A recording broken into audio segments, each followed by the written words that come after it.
Amid the smoldering ruins of San Francisco, as the dust from the catastrophe of 1906 began to settle, a scene emerged that seemed to survivors like a terrifying hallucination. The entire Nob Hill, this self-proclaimed Olympus of the American West, where wooden palaces of railroad barons rose high, had turned into a flat field of gray ash.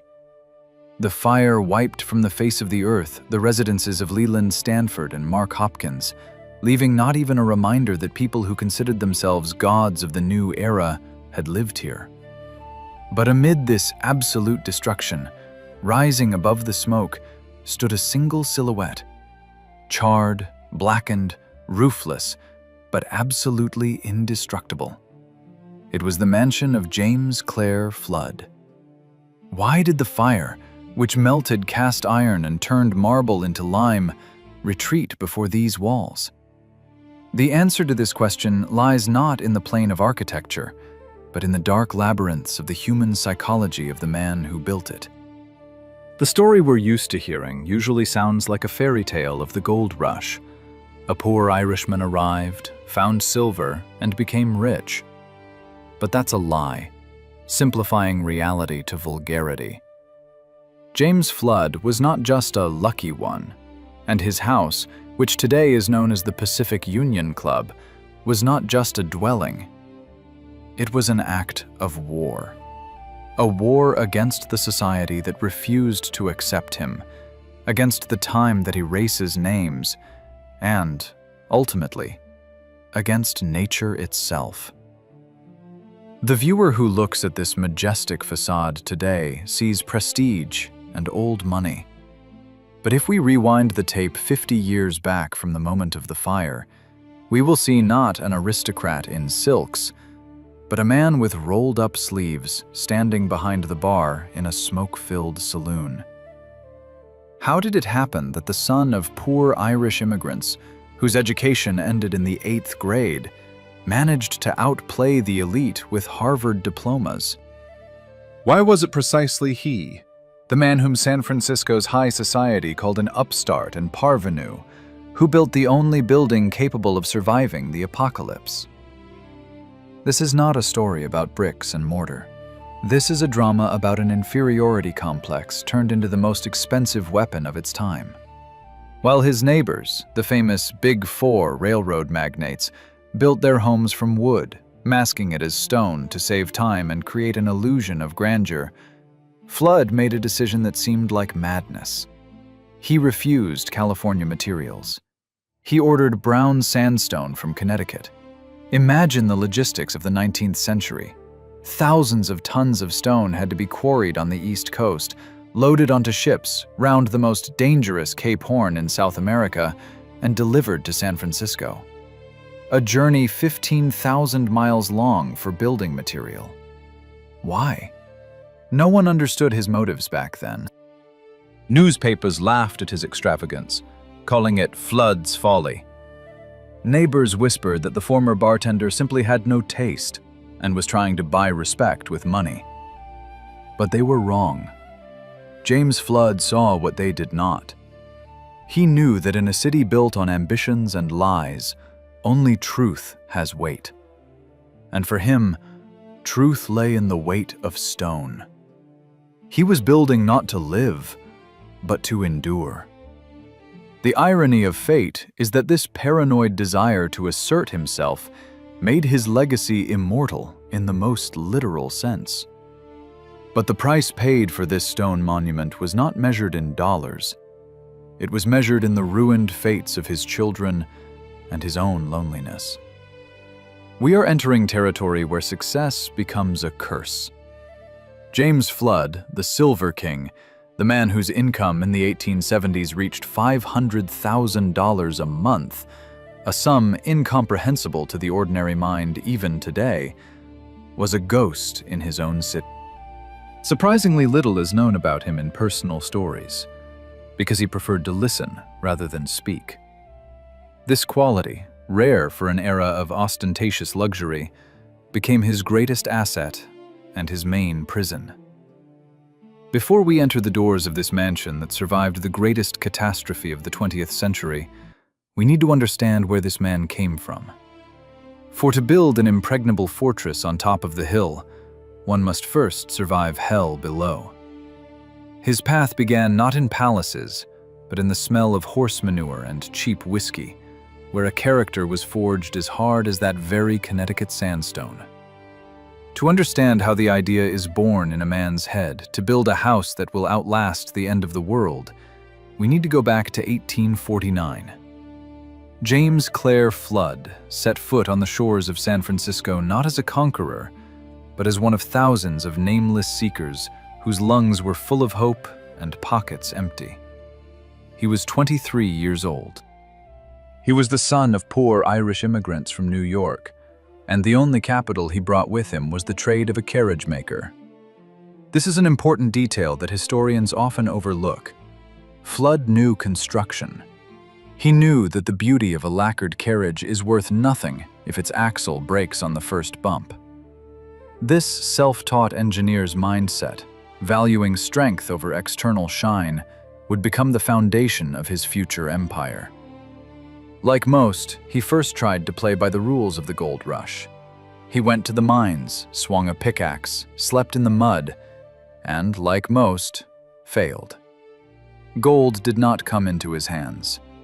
But it was there, among the disappointed prospectors, that enlightenment came to Flood, which distinguishes a millionaire from a dreamer. He realized that real money is made not in damp mines, but in the city where these miners spend their fines. In 1857, he returns to San Francisco, but not as a loser. He swaps the pickaxe for a bartender's towel.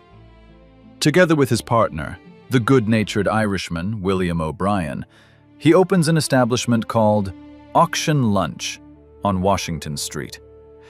And here begins the real magic of this story. Auction Lunch was not an ordinary saloon where people simply drank themselves into oblivion. It was a place located in the very heart of the financial district. Stockbrokers, traders in mining company shares, and market insiders came here. Flood, standing behind the bar and wiping glasses, turned into the most perfect information-gathering machine of his time. His strategy was brilliantly simple and absolutely deadly. He stayed silent and listened. While brokers, heated by whiskey, boasted about their plans or complained about failures, Flood absorbed every word. He collected fragments of rumors, snippets of inside information, and assembled from them a complete map of the market. In a world where information traveled at the speed of a horse or telegraph, knowing what was happening in the Nevada mines an hour before the rest of the city learned, it was equivalent to owning a money printing press. James Flood did not just pour drinks, he analyzed crowd psychology. He saw how easily people lost fortunes by investing in paper dreams. It was behind this bar counter that a fear of the ephemerality of wealth settled in his soul.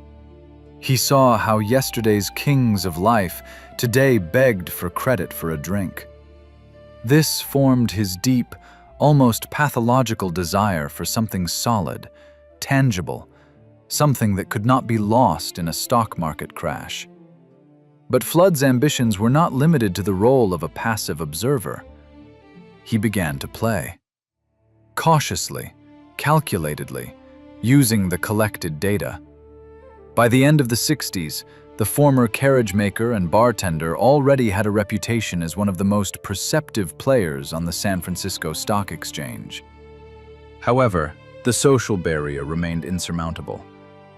San Francisco at that time was run by the Bank Ring, a group of elites led by William Ralston, owner of the Bank of California. These were Protestants, people of old money, who looked at Irish Catholics like Flood as necessary but dirty labor. Flood felt this contempt with his skin. For the Nob Hill elite, he was just a lucky upstart, a man who smelled of his client's booze breath. This conflict, outsider against the establishment, became the fuel for his next step. Flood understood. To beat the system, It wasn't enough to be rich. One needed to become the owner of the source of wealth. Fate brought him together with two other Irishmen, James Fair and John Mackay, brilliant mining engineers who knew the practice of extraction as well as Flood knew market theory. The four of them, Flood, O'Brien, Fair, and Mackay, formed an alliance that history would remember as the Silver Kings. Their target was the Comstock lode in Nevada, a place many considered already depleted. But Flood had information, and his partners had instinct. They began buying up shares in the Consolidated Virginia mine when they cost pennies. The elite laughed at them, calling them madmen buying empty ore. But in March 1873, the laughter stopped forever. At a depth of 1,200 feet, miners struck a vein of such incredible concentration of silver and gold that it was called the Big Bonanza. The width of the vein reached 50 feet of pure precious metal. It was the richest deposit ever found in American history. Shares that Flood bought for $4 skyrocketed to $700. Overnight, the partners' income reached $500,000 a month. In today's money, that's tens of millions of dollars monthly. Pure profit in cash. The former bartender now owned a fortune that exceeded the budgets of small countries. He had won. But victory on the stock exchange did not bring him the desired acceptance in society. On the contrary, envy and hatred towards the Irish quartet only intensified. Newspapers drew caricatures depicting Flood in rough clothes, sitting on sacks of gold. And then James Flood decided he no longer needed the elite's approval. He decided to make them look up to him. He needed a symbol. Not just a house, but a manifesto. If their wealth was built on paper railroad stocks and wooden mansions, then his legacy had to be carved from stone. He decided to build something that would never burn and never depreciate. Thus was born the idea of the Great Monolith, which will lead us to the next act of this drama. By 1875, the situation in San Francisco resembled a Cold War played out not between states, but between two hills and two types of capital. On one side, the railroad barons, the Big Four, Stanford, Crocker, Hopkins, and Huntington. They owned transportation, controlled logistics, and considered themselves the new patricians of America. On the other side, the Silver Kings, the Irish quartet, in which James Flood played the role of financial architect. If his partners, Mackay and Fair, were the hands working the ore in Nevada, then Flood was the brain pulsing in the center of San Francisco's financial district. It was he who turned silver ore into bank accounts, managed investments, and held the line against the establishment. But for complete victory, it is not enough to have more money than the competitor. One must occupy his territory. This was the strategic moment when a purely financial story turns into geographical expansion. Nob Hill, the steep hill rising above the city, was an unspoken club, members only. There, amid the fogs, lived those who controlled the fates of the state. Living there meant being a god. Living below meant being mortal. James Flood made a decision that became a turning point not only in his life, but in the architectural history of the West. He bought a plot at the very top, right next to the palaces of his enemies, the railroad magnates. It was an invasion. It was a statement. I am not just rich. I am your neighbor, and you will see me every day. However, Flood understood that simply building a big house was not enough. The homes of the Crockers and Stanfords were huge, ornate, but essentially they were stage sets. They were wooden frames sheathed in wood, skillfully painted to look like stone or to look like marble. This was architecture of illusions, fitting for a city accustomed to getting rich quick and burning quick. James Flood, a man with the psychology of a mechanic and the trauma of poverty, despised this fakery. He wanted truth. His house was to become a fusion of two worlds, the untamed wealth of the Wild West and the heavy, conservative respectability of the East Coast, from where he originated. He wanted to bring New York to California. To implement this plan, he hired architect Augustus Laver, a man who at that time was designing the new San Francisco City Hall. The choice was not random. Flood was not building a private residence. He was building a building of state scale for one person. And then came the main order that made the builders choke. No wood on the facades, only stone. Real stone. But in California, there were no quarries producing that noble material that Flood remembered from his childhood in New York, the famous Connecticut sandstone or brownstone. This reddish-brown stone was a symbol of old money on Fifth Avenue. What followed can be called logistical madness. Flood ordered the stone to be brought from the other end of the continent. Since the Panama Canal did not yet exist, and the railroad was too expensive for transporting thousands of tons of monolith, and, ironically, belonged to his enemies, the stone was loaded onto ships in Connecticut. These ships undertook the most dangerous journey around Cape Horn, skirting all of South America, traversing 15,000 miles of stormy oceans to unload the blocks in the port of San Francisco. Every brick in the wall of the future mansion was impregnated with the sea salt of 2 oceans. It was not just building material, it was the ballast of ambitions. Local residents watched the construction with bewilderment. While neighbors erected their wooden palaces in a couple of years, Flood's construction dragged on slowly and painfully. Masters dressed the giant blocks, fitting them with millimeter precision. It was a clash of eras. The rapid, superficial 19th century of California shattered against the medieval solidity of Flood's design. He was building a house fortress. This project also became an attempt to buy a social ticket for his wife, Mary Emma, and especially for his daughter Jenny. Flood hoped that this brownstone palace would become the place where the old and new elite would finally mix amid the clink of crystal. He spared no expense on creating a barrier between himself and the street.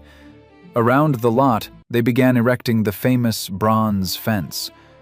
Just on this fence, $30,000 were spent, a sum on which an ordinary family could live comfortably for decades. In modern money, the cost of the fence approaches $1 million. There was a legend that Flood hired a special person whose sole duty was to polish the bronze every day so that it shone in the sun, dazzling passers-by and neighbors.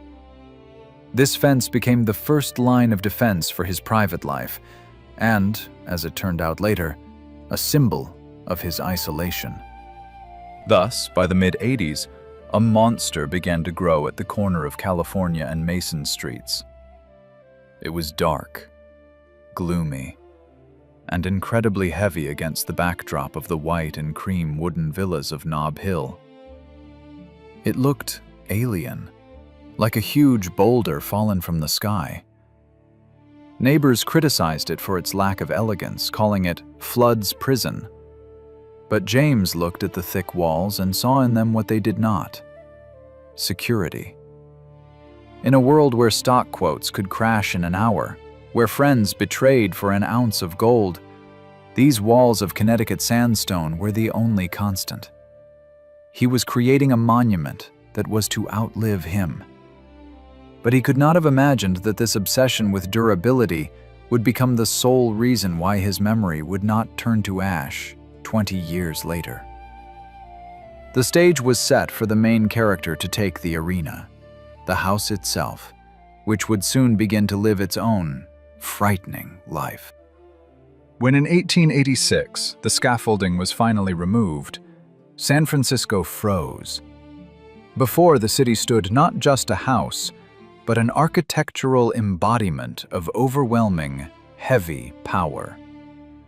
To understand the psychology of James Clare Flood, it was enough to simply approach the grand entrance. If the homes of his neighbors shouted of fun and openness, Flood's mansion spoke of protection and inaccessibility. It was a psychological portrait of an introvert, cast in stone and bronze. The viewer who mentally steps over the threshold of this building must feel a sharp contrast. Outside, a foggy, windy, chaotic city. Inside, absolute, almost vacuum-like silence. Walls of Connecticut sandstone several feet thick cut off any sounds from the outside world. This was the first layer of defense. Flood was not building a house for parties, although the size could accommodate hundreds of guests. He was building a sanctuary for his family, a place where the chaos of the exchange and society's contempt could not reach him. Entering through the massive doors, the guest entered the central hall that pierced the house through like the spine of a giant beast. The width of this space was 40 feet, and the length, the entire depth of the building. It was not just a corridor. It was a declaration of scale. The floor was laid with the rarest species of wood, forming complex geometric patterns that required thousands of hours of manual labor. Here, in the heart of the house, it smelled not just of varnish and wax, but of money. Old, aged, heavy money. The interiors were handled by the legendary New York firm Herter Brothers, the very masters who decorated the Vanderbilt's homes. For Flood, this was a matter of principle. He brought to the Wild West not only the stone of the East Coast, but also its aesthetic. Every chair, every console, every tapestry was brought across thousands of miles to say, "I am no worse than they are." Moving through the house, we see how the architecture reflects the owner's inner conflict. On one side, a severe, masculine library and smoking room, paneled in dark oak and sandalwood. Here, in the half-darkness, amid the smell of expensive cigars and leather bindings, James Flood felt most comfortable. This was his cave, his command post, from which he observed his empire. But just a few steps away was the drawing room, executed in the style of Louis XV, an explosion of gold, white lacquer, silk, and mirrors. This room was a cry for recognition. It was created for his wife Mary and daughter Jenny, a stage for the receptions they dreamed of. The mirrors, brought from Europe, were positioned so that the light from the gas chandeliers, electricity was then considered still too cold and unreliable, would reflect multiply, creating the illusion of infinite space. But the irony was that these mirrors often reflected only emptiness. The local elite was reluctant to cross the threshold of the bartender's house, despite all its luxury. The mansion's dining room deserves separate attention as a symbol of triumph and loneliness. Designed for dozens of people, it was paneled with carved panels of Santo Domingo mahogany. The ceiling was adorned with frescoes worthy of Italian palazzos.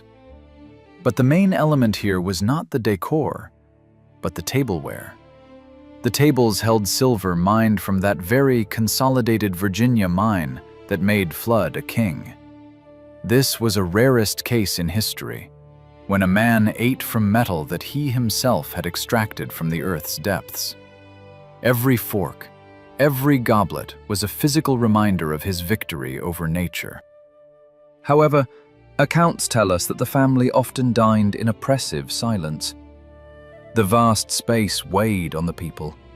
The servants, of whom there was a full staff in the house, moved silently, like shadows, through special corridors hidden behind the panels, so as not to disturb the illusion that the house lived by itself. Ascending the monumental staircase, whose railings were polished to a shine, we enter the private zone.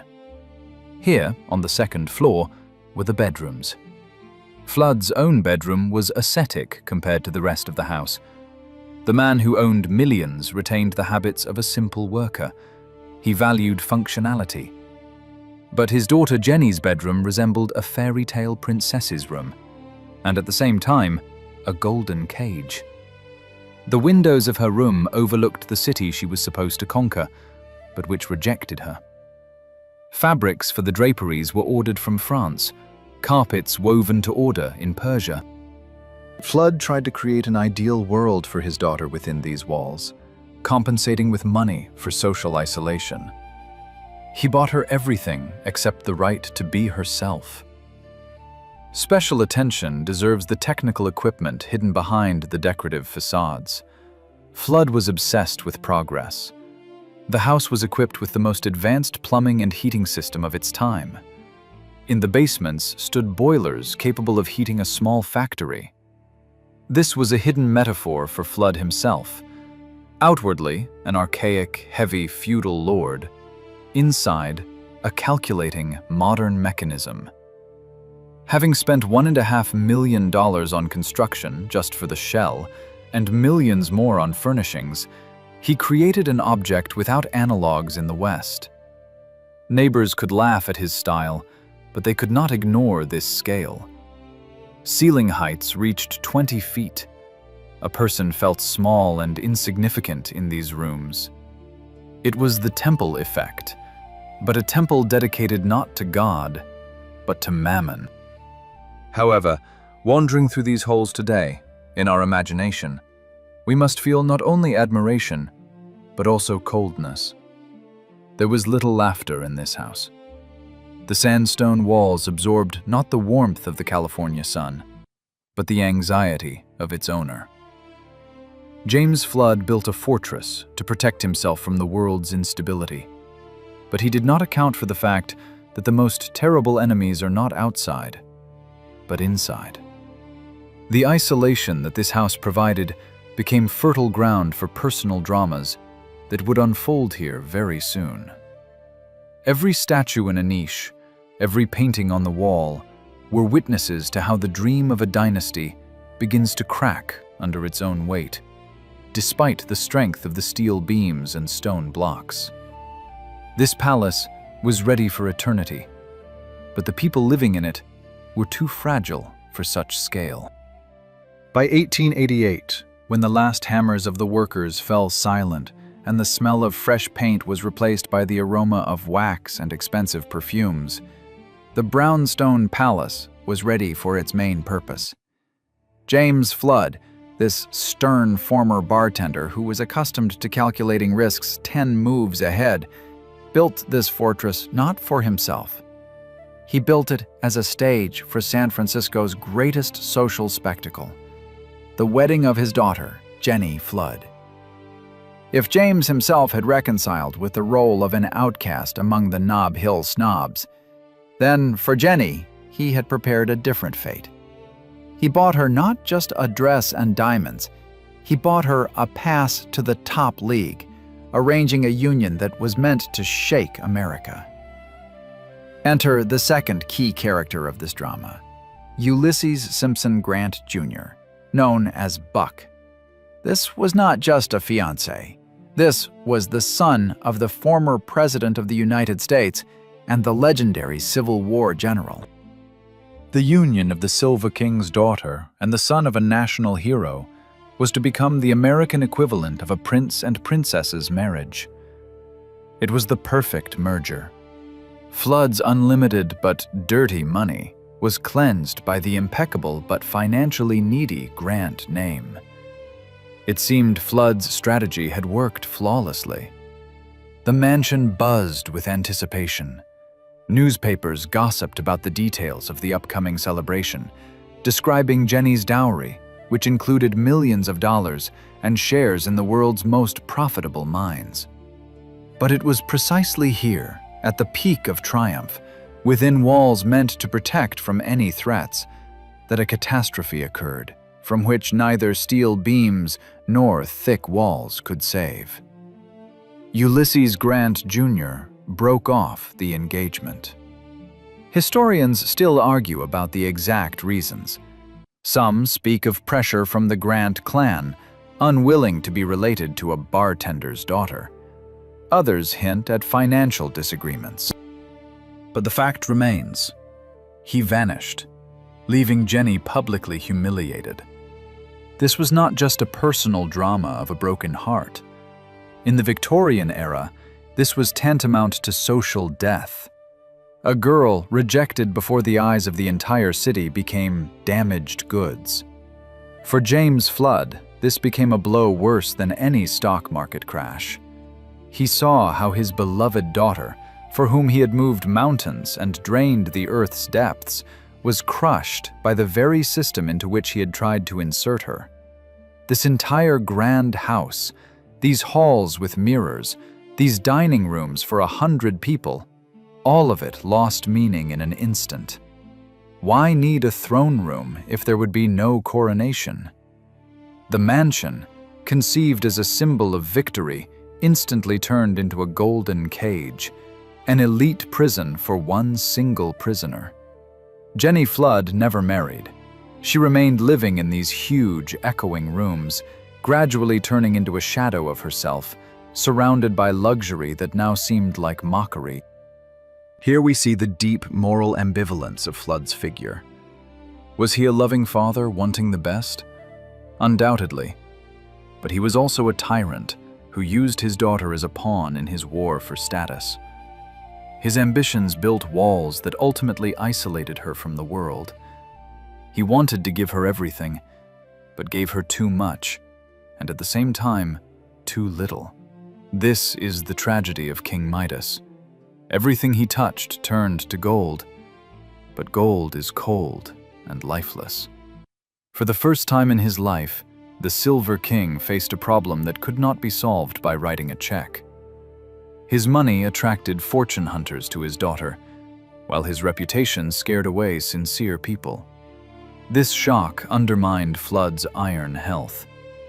The man who had survived epidemics, saloon shootouts, and the nervous strain of stock market crashes began to fade. He was diagnosed with Bright's disease, a kidney ailment often linked to high stress levels. Doctors, as was customary then, recommended a change of climate. And so, in the tragic finale of his life path, James Flood leaves his newly completed, perfect stone house. He heads to Heidelberg, Germany, in hope of a cure. The irony of fate here reaches Shakespearean scale. Flood spent years and millions to build the most reliable house in America, a house in which he planned to spend his old age, rocking grandchildren on his knees. But he lived in it insignificantly little. He died in 1889, far from home, in a foreign country, in a hotel room. His body was brought back across the ocean to that very house, which now stood dark and quiet on top of Nob Hill. When the coffin was carried through the massive bronze doors, it was the first and last time the master enjoyed the silence of his study in full measure. After her father's death and the collapse of her hopes, Jenny Flood remained in the house with her mother. But what kind of life was that? The huge halls stood empty. Furniture from the Herter brothers, silks and tapestries gathered dust. Servants maintained perfect order in rooms that no one entered for months. The house turned into a mausoleum of the living. Jenny, heiress to one of the greatest fortunes in the West, became a recluse. She hated this house. For her, every stone of this building screamed of Grant's humiliation and her father's death. What was supposed to become a nest became a crypt. By the beginning of the 20th century, despite its physical might, the mansion was imbued with an aura of misfortune. Neighbors whispered that the Flood's money was cursed, and in some sense, they were right. Wealth torn from the earth with such greed brought no happiness to its owners. But history had one more test in store for this house. James Flood died without knowing that his paranoid obsession with durability would soon become the sole reason why his name would not disappear from history textbooks. While the human drama within the walls quieted, the external catastrophe had already begun its countdown. The tectonic plates under San Francisco had accumulated critical tension, preparing to test the durability of the dead bartender's ambitions. The year 1906 was approaching, the moment of truth when stone would have to prove its superiority over flesh. On April 18, 1906, exactly at 5 hours, 12 minutes in the morning, the clocks of San Francisco's history stopped and began their course anew. The San Andreas Fault, dormant for centuries, tore the silence with a monstrous jolt that lasted less than a minute, but changed the city's landscape forever. At that moment, James Flood's paranoia, his irrational, ridiculed by all desire to build for centuries, underwent the harshest test by reality. While the wooden frames of the Crocker, Stanford, and Hopkins mansions creaked, broke, and folded like card houses under the blows of seismic waves, the brownstone palace stood motionless. Its massive steel skeleton and meters of Connecticut sandstone absorbed the vibration with icy calm. When the dust settled, the house stood. It seemed the dead bartender had won his argument with nature. But the real catastrophe was ahead. Following the earthquake came fire.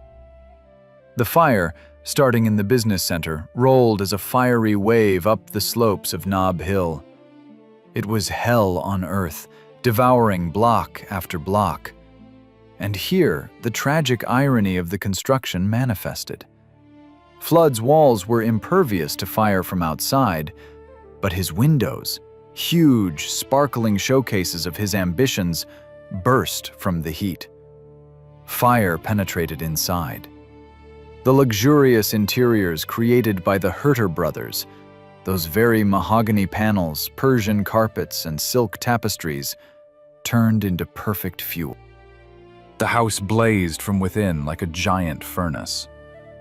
The temperature was so high that, according to eyewitness accounts, the bronze fence melted and the glass ran in puddles.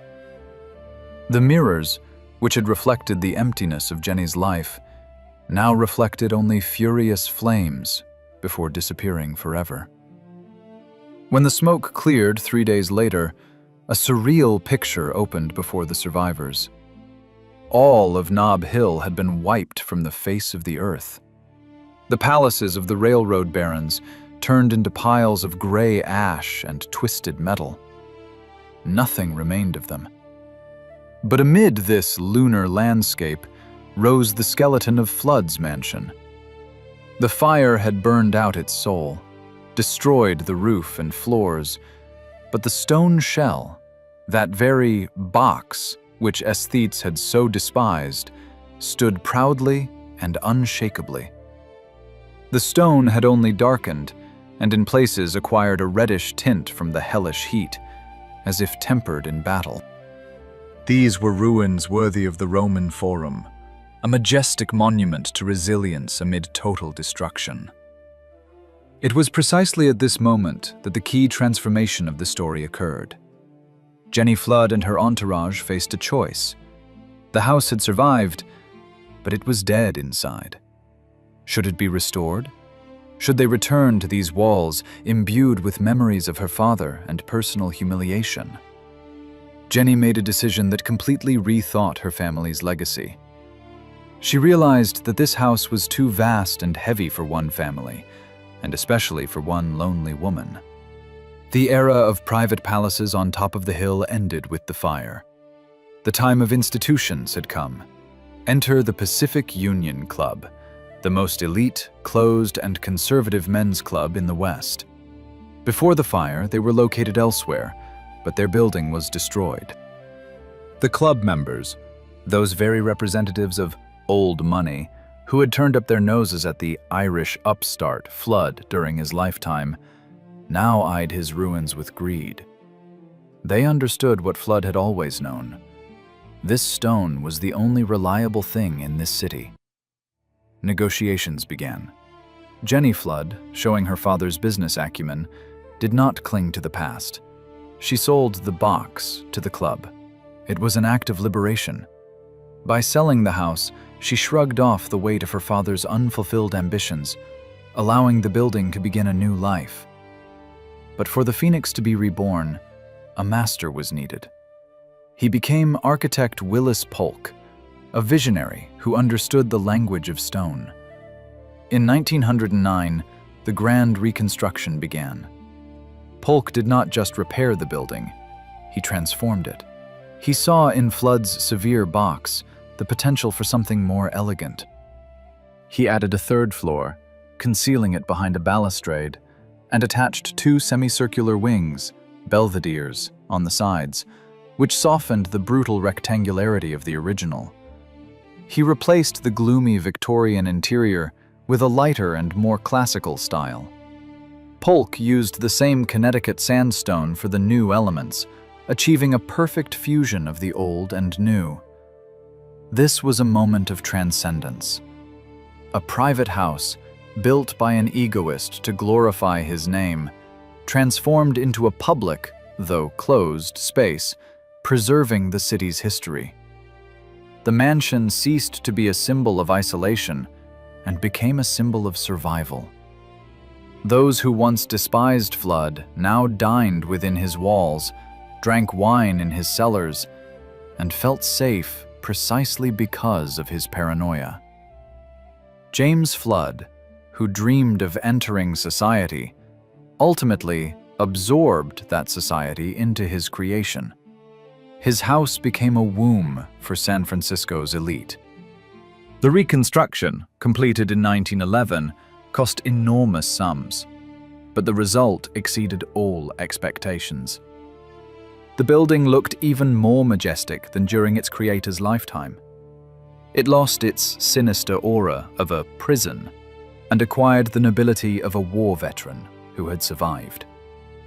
This crisis, the earthquake and fire, did not destroy Flood's legacy. It purified it. The fire destroyed tasteless luxury, superfluous things, ostentatious gold, leaving only the essence, durability, reliability, and will to live. Here we see an amazing lesson.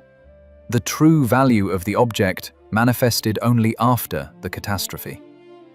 While the house was full of mirrors and silks, it was an object of ridicule. When it remained a bare wall, it became an object of cult. People came to the ruins immediately after the fire not to gloat, but to touch the stone. In a city where everything turned to dust, this stone became proof that San Francisco had not died. Flood's house became an anchor of hope for the entire population. If this mansion stood firm, then we too can rebuild. Thus, one man's personal ambition, passing through the crucible of tragedy, became a national symbol of resilience. If today you climbed the top of Nob Hill, where the fog from San Francisco Bay envelops the city in a cold blanket, you will see a building that seems fallen out of time. It stands at number 1000 on California Street, massive, dark, exuding an aura of absolute calm. Around it roars the 21st century, tourists with cameras, trams clinking on steep slopes, and skyscrapers of the financial district closing off the horizon. But this house, once James Flood's mansion and now the Pacific Union Club, exists in its own dimension. That very bronze fence, on which the former bartender spent a fortune and which his servants polished every day, still stands in place. It still shines with a dim, noble luster, separating the world of the elect from the world of the rest. And in this luster is hidden the last, the most bitter, and at the same time the greatest irony of this story.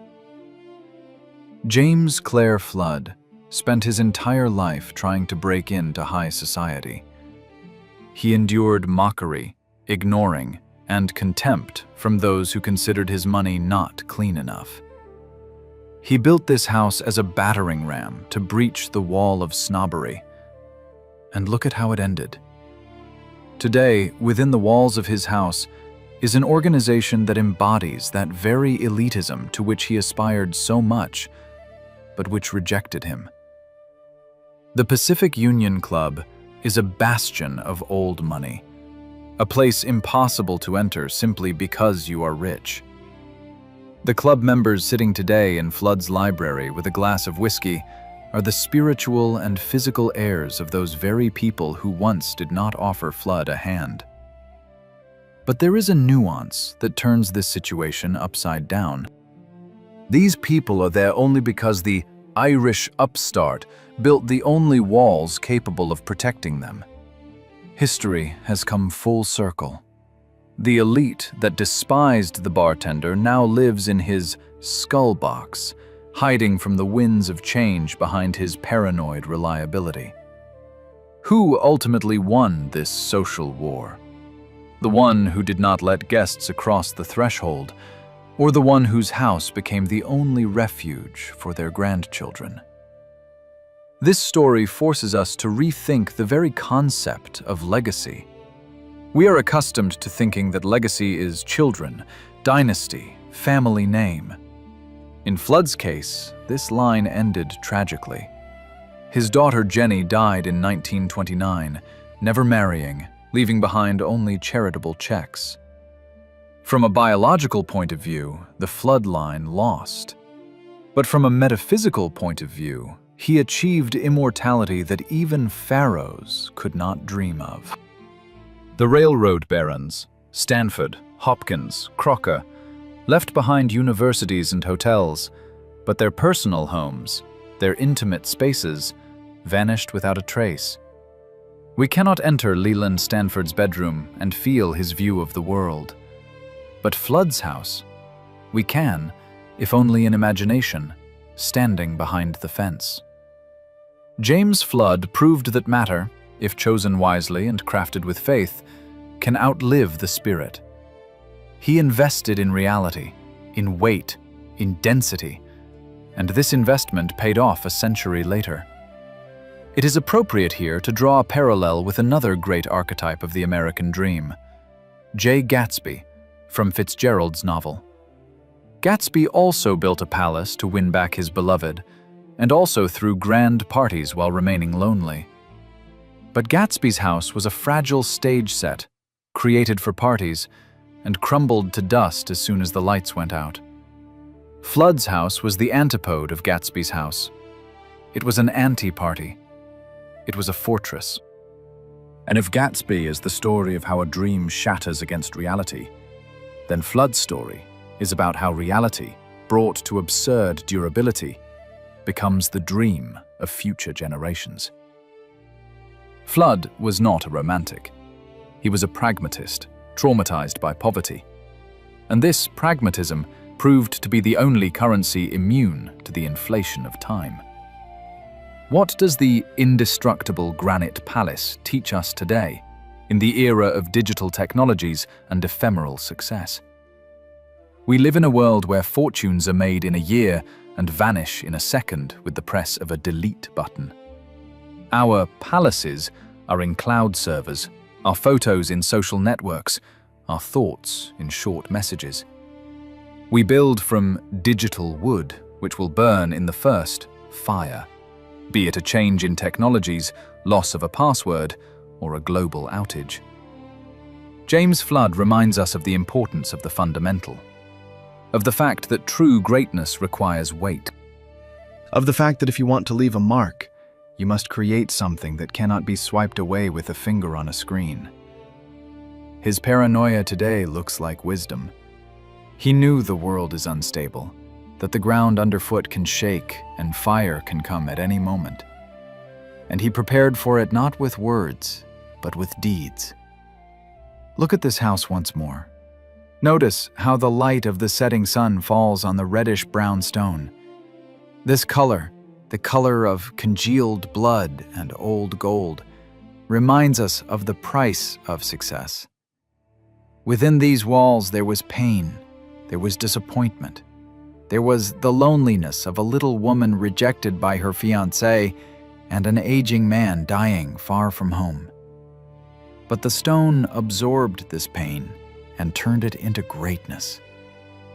Perhaps this is the main secret. Suffering passes, but beauty and structure remain. Architecture became a container for human drama, preserving it for us.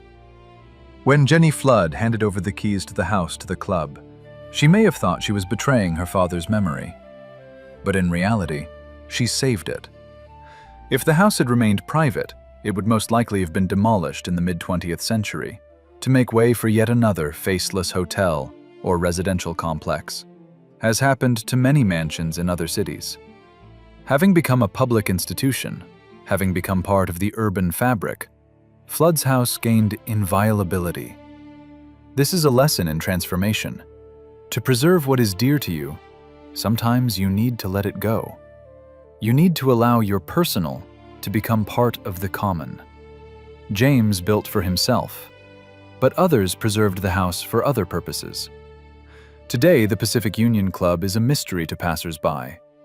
We do not know exactly what is said behind these walls, but we know one thing.